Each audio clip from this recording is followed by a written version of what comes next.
Bonjour tout le monde, bienvenue à Achot en ce dimanche du 16 août 2026, au moment où l'Europe tout entière connaît une période de sécheresse et de canicule jamais enregistrée dans les annales. Bienvenue dans mon champ de bataille. Et donc aujourd'hui, suite à de nombreux questionnements de mes fans et de tous ceux qui me suivent sur Facebook, pour savoir comment est-ce que je fais pour garder mes plantes aussi verdoyantes, pendant que partout ailleurs, tout est au mieux gris et au pire, toutes les plantes ont cramé. Alors aujourd'hui, j'ai décidé donc de vous présenter l'un des secrets derrière cette démarche de l'agriculture de conservation. Plus, parce qu'il n'y a pas que les principes d'agriculture de conservation qui sont appliqués ici, il y a d'autres principes que j'ai égratignés ci et là à travers le monde, et aussi avec un bout de ma mindset agricole, j'arrive à des résultats qui sont légèrement en avance sur ce que d'autres font déjà. Alors ici, je vais vous présenter ce que j'appelle l'élixir, qui est donc une potion magique à la Martial, bien sûr, à la mienne. Elles sont différentes par rapport à ce que d'autres font ailleurs, que j'ai concocté ici au fil du temps.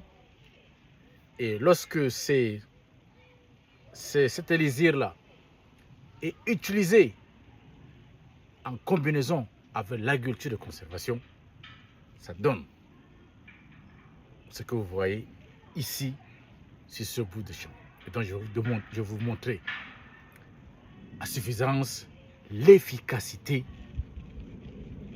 de l'élixir qui est produit ici à partir des matières premières qui viennent exclusivement ou alors en majoritairement de ce champ. Alors, sans plus attendre, voici donc mes 4 élixirs. C'est le premier,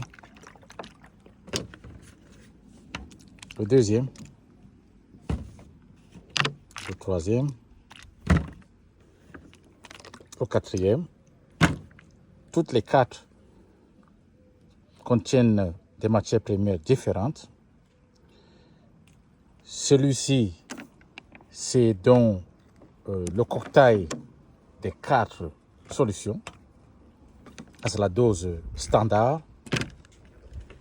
Et celle-ci, c'est la demi-dose de celle-ci, donc diluée à 50%. Voilà, voici donc ces 4 solutions que j'ai développées au fil du temps,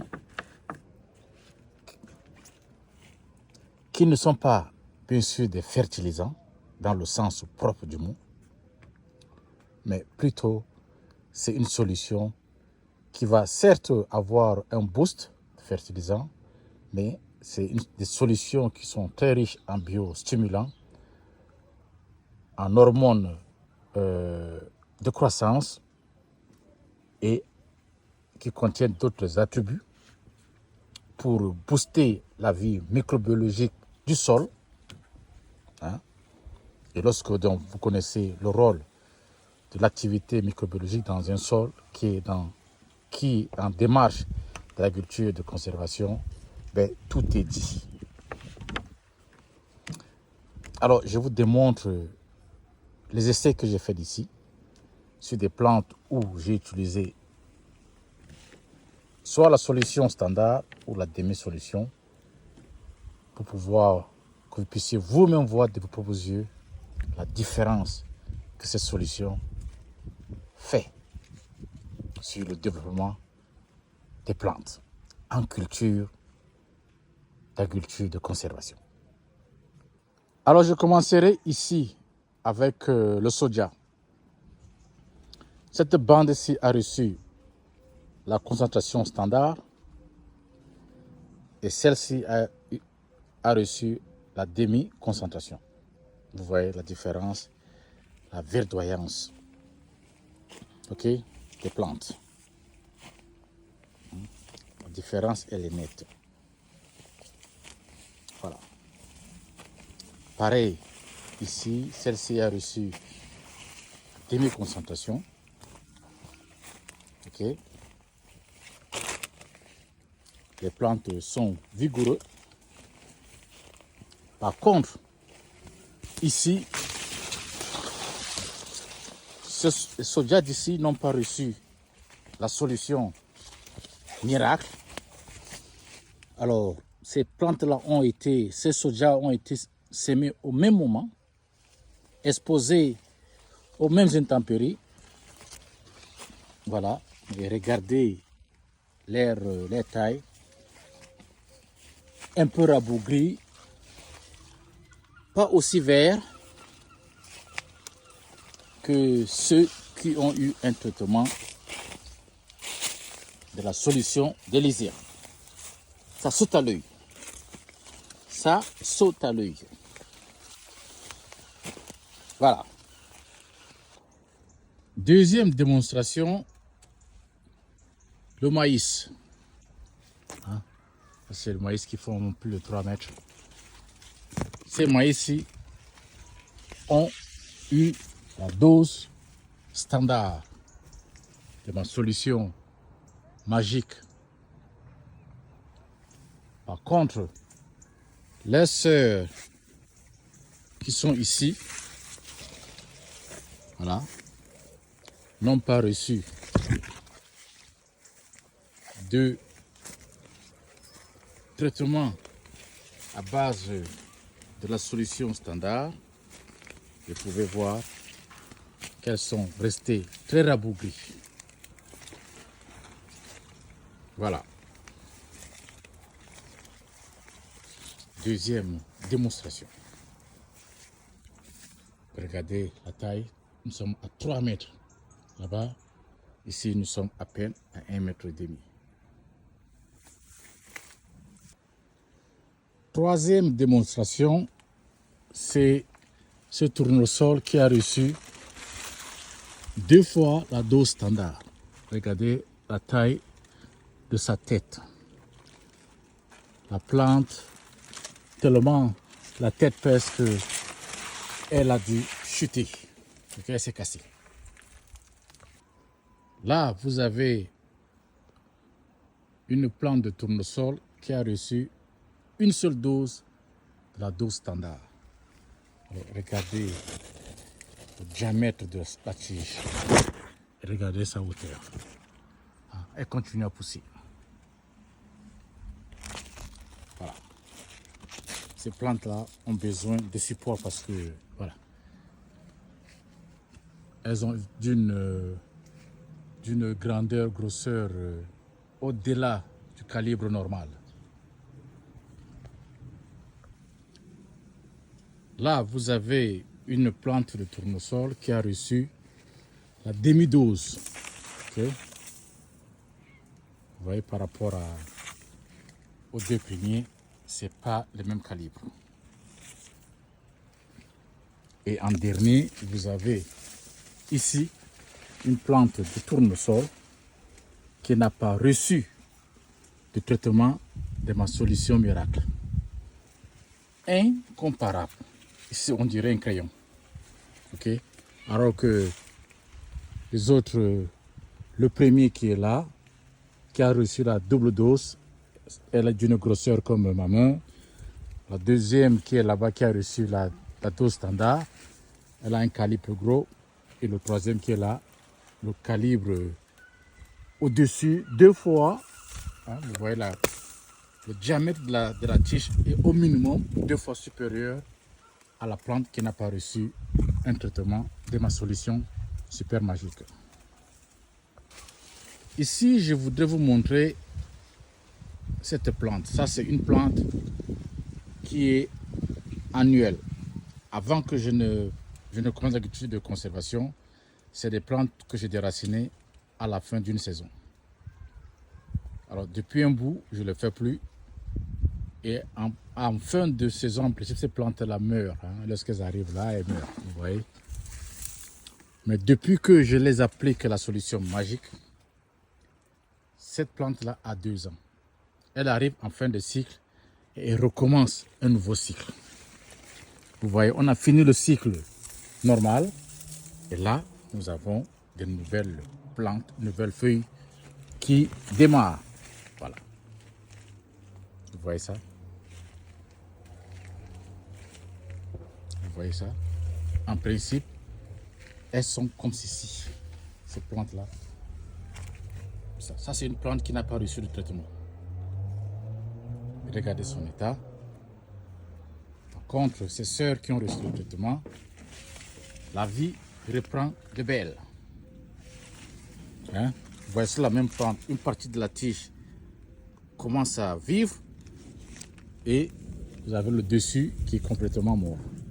Tout ça parce que à partir de la base où j'applique la solution magique, la vie reprend son cours et progressivement toute la plante va devenir verte. Ici j'ai des jeunes pousses d'amarante prêtes à être transplantées. Et là je vous présente les sœurs qui ont été transplantées il y a à peine juste au-delà d'une semaine. Regardez comment elles ont de la vigueur. Regardez les tailles pour des plantes d'une semaine. D'une semaine. Alors ici, je vous présente les grandes sœurs qui ont à peine 6 semaines.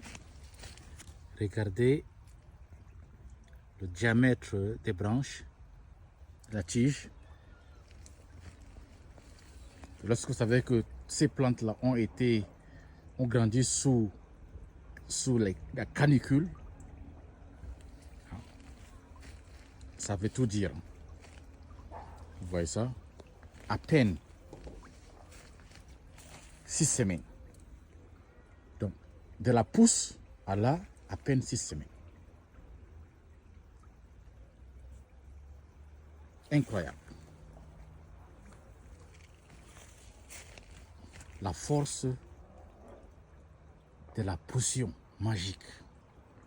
Les plantes entrent en stase. Un autre exemple, voilà, de ces aubergines africaines. Celles-ci n'ont reçu aucun traitement. Voilà. Par contre, leur sœur qui est là, oh là là, regardez. Regardez comment est-ce que les plantes ici ont réagi au traitement de la potion magique. La différence est phénoménale. Phénoménale. Phénoménale. Regardez. 0 traitement. Et là, le traitement de la dose standard. Des plantes qui ont été semées au même moment et qui ont subi la même exposition au soleil, à la canicule et à un peu d'irrigation parce qu'il fallait le faire. La canicule était légèrement un peu trop pas de mon goût. Un autre exemple d'amarante. Vous vous souvenez de l'amarante que j'ai transplanté de la France? Voilà. Celles-ci ont reçu un traitement, la dose standard. Regardez les tailles. Celle-ci a reçu le traitement de la demi-concentration. Regardez sa taille. Et ces deux-ci n'ont reçu aucun traitement. La différence, une fois de plus, est phénoménale. Phénoménale. Regardez celle-là. Voilà. Voici donc, mes champions. C'est le résultat d'observations autour du monde. Voilà. Surtout, ne venez pas me demander la recette. Ok? Ma vision, c'est que ces solutions soient utilisées dans l'approche de l'agriculture de conservation adoptée à l'échelle d'une politique agricole nationale. Donc peut-être pas pour les individus. On peut encore parler avec des sociétés qui ont une vision coopérative, qui veut développer des coopératives où effectivement les coopérants, les adhérents, effectivement, vont appliquer l'agriculture de conservation. Ces solutions ne peuvent rien faire ou alors les résultats ne seront pas satisfaisants si elles ne sont pas utilisées en corrélation avec l'agriculture de conservation. Ça, soyons clairs. Ce dont ces solutions détiennent, c'est d'abord de booster la vie microbiologique du sol. Et c'est les micro-organismes qui décident, selon les besoins de la plante, qu'est-ce qu'ils doivent mettre à disponibilité comme nutriments pour la plante. Tout, la nature a tout prévu. C'est nous les hommes qui sommes venus tout perturber à cause de notre gloutonnerie, à nous enrichir à la vitesse XXL. Voilà. Ne m'appelez pas pour me demander les recettes. Je ne pourrais pas le faire à l'échelle individuelle. Ce n'est pas possible. Voilà. Vous êtes partie des grandes coopératives ou alors une politique nationale, un ministère de l'Agriculture. On peut se mettre ensemble pour dérouler toute une politique de l'autonomisation des paysans à travers l'agriculture de conservation et la mise en pratique de la production des solutions, des élixirs agricoles qui vont doper les plantes. Pour vous, ça, c'est de la magie. C'est de la magie. Alors, convaincu ou pas de la puissance de mon élixir agricole qui dope la vie microbiologique dans le sol et qui permet aux plantes de donner des performances aussi satisfaisantes que les engrais agrotoxiques qui coûtent très cher et dont les disponibilités deviennent de plus en plus rares. Devant les multiples conflits dont font face le monde aujourd'hui, il est important que l'autonomie des champs revienne aux agriculteurs et aux paysans. Et une manière de le faire, c'est de pratiquer l'agriculture de conservation et de produire soi-même des solutions qui vont booster la croissance des plantes, comme c'est fait ici. La preuve, plus de 3 mètres, sans apport d'aucune substance basée sur le pétrole. Tout est fait ici à partir des résidus provenant de cette agriculture de conservation. Et c'est ça l'outil qu'il faut mettre à disponibilité des paysans, surtout les paysans pauvres à travers le monde. Prenez par exemple l'Afrique. Près de 80% de la population africaine tire l'essentiel de leur subsistance à partir de l'agriculture. Sur ces 80% de la population, près de la moitié de ces agriculteurs meurent de faim car les rendements agricoles sont excessivement très bas.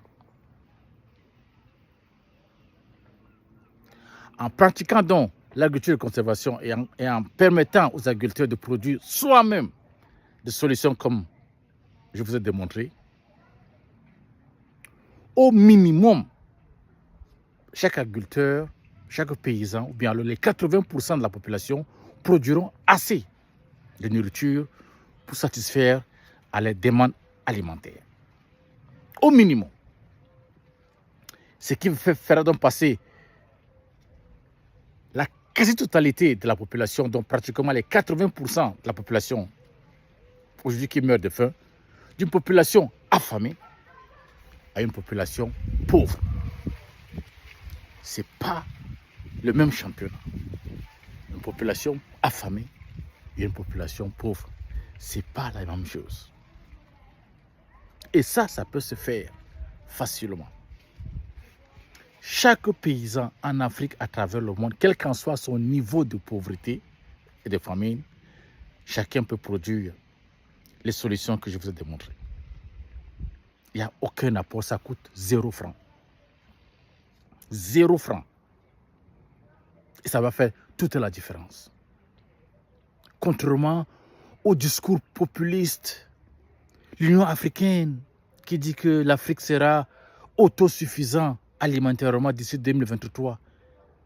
Et ça, c'était un discours qui a été fait en 2015, sans contrainte climatique. C'est plus possible. Les numéros 1 d'Afrique qui le disent à tout bout des champs, l'agriculture, où est l'outil? Où est l'outil qu'on met à la disposition de ceux-là qui vont produire cette agriculture-là? Il n'y en a pas. Hein. Mais là, je vous le demande. Voici un outil qu'il faut mettre à la disponibilité de ceux-là qui produisent, ceux-là qui meurent de faim, car leur rendement étant très pauvre. Ce qui est fait ici les permettra de doubler, voire tripler les rendements, au minimum.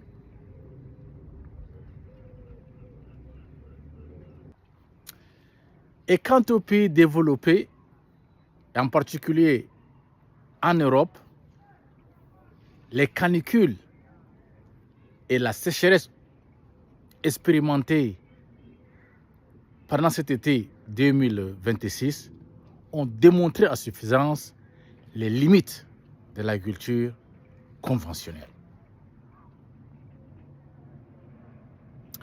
L'Europe doit rapidement rattraper son retard dans l'adoption des principes de l'agriculture de conservation dans sa pratique agricole, comme c'est fait dans les pays latinos, aux États-Unis et dans certains pays d'Asie. L'heure de l'abondance des inputs est finie. Place à la sobriété agricole. Et entre une agriculture où les rendements vont être divisés par 2, ou une agriculture où les rendements seront acceptables, entre les deux, l'agriculture de conservation.